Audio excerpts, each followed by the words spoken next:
All right, we're going to do section 9.1, page 445, number 31, which reads, determine the convergence or divergence of the sequence with given nth term. If the sequence converges, find its limit.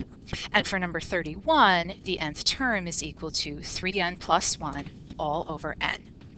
Now, as we've said a couple of times, really determining if a sequence converges or diverges involves finding its limit. If that limit, as n goes to infinity, is equal to a number, 8 pi, 8/3, then we know that that sequence converges.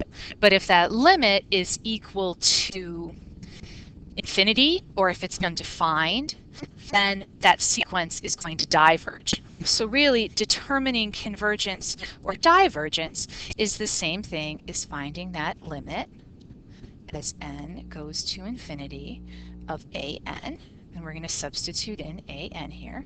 So we have the limit as n goes to infinity of 3n plus 1 over n. Now, when we were talking about theorem number 1, we reviewed the 4 methods that we have for evaluating limits. And we're going to apply each one of them here and see how they work. So the first thing to do was to graph. Now, several times in this lesson, we've talked about how to graph sequences. But really, if you're just graphing the nth term and you want to see what the behavior is, you could just as easily graph 3x plus 1 all over x and graph it the same way you've been taught to do in other classes. And when I do that, I get a graph that looks something like this. And it appears that as I go out to very large n values, that I seem to be homing in on a single value. So it gives me hope that this sequence converges, but not enough information to know what the value is going to be. So the second method that we had was to substitute in. And that means that everywhere we have an n, we substitute in the value that n approaches. So I'm going to have the limit as n goes to infinity of 3n plus 1 all over n, and I'm just going to substitute in an infinity every time I see an n. So I'm going to have 3 infinity plus 1 over infinity. That's not really very helpful. So what was our third method? Well, our third method was to do some algebra, or to do some simplification. So I've got the limit as n goes to infinity of 3n plus 1 all over n. And because I only have a single term in the denominator, I could actually break this into 2 fractions. So I've got the limit as n goes to infinity of 3n over n plus 1 over n. Now I can actually apply one of those properties from theorem 1. And it says that if I have 2 nth terms from 2 sequences, which I do, I have 3n over n and I have 1 over n. If I'm taking the limit of that, that's actually the same thing as taking the limit of each term separately. So this is going to become the limit as n goes to infinity of 3n over n plus the limit as n goes to infinity of 1 over n.